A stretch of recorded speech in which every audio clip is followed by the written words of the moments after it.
start our first lab on structures. So this is the code.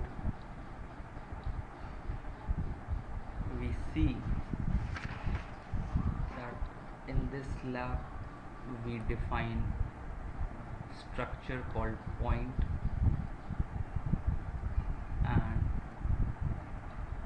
so here we see, so first we have defined a structure. It's a point basically which has x coordinate here and y coordinate, so it's a point. And then we define another thing called line. So a line can be represented by 2 points, and which we do using struct point p1, struct point p2. So this is an example of nested structure. And third, here we try to show the use of type def in defining structure. So we define struct point 3D where we have x, y and z coordinates, and we write p3d. So these are 3 pointers that we define. Next is, now we will try to see how to access the member functions. So what we see here is that first I define struct point p1, and then to access the members x and y of p1 I use the dot operator. So p1 dot x I write as 10, and then p1 dot y is equal to 80. But this is a cumbersome method, so we will use initialization of structure, where what we do for point in 3 dimension, I just use parenthesis, and because it has 3 elements, so I write the corresponding elements here. So this way p2 is defined,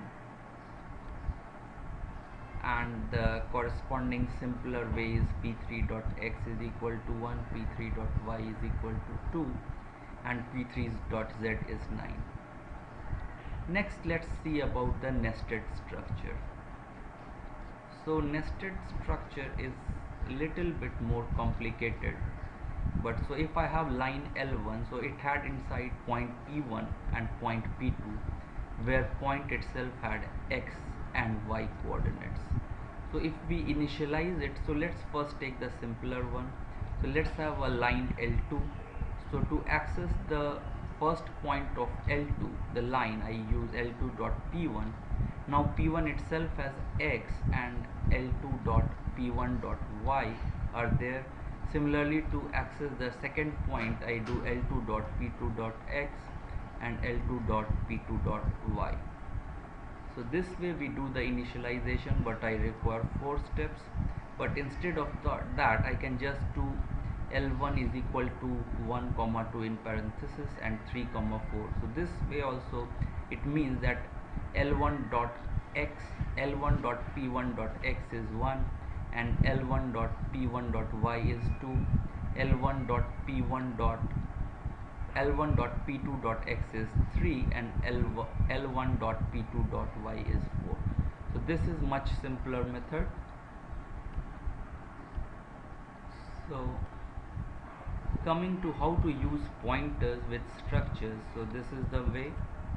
So we see that we have P3D, which is the structure pointer, structure point 3D. So we have initialization like this I can do. But if I define a pointer to P3D called PTR, and I point it to P5 ampersand P5, next pointer is PTR2, which also I point to P5.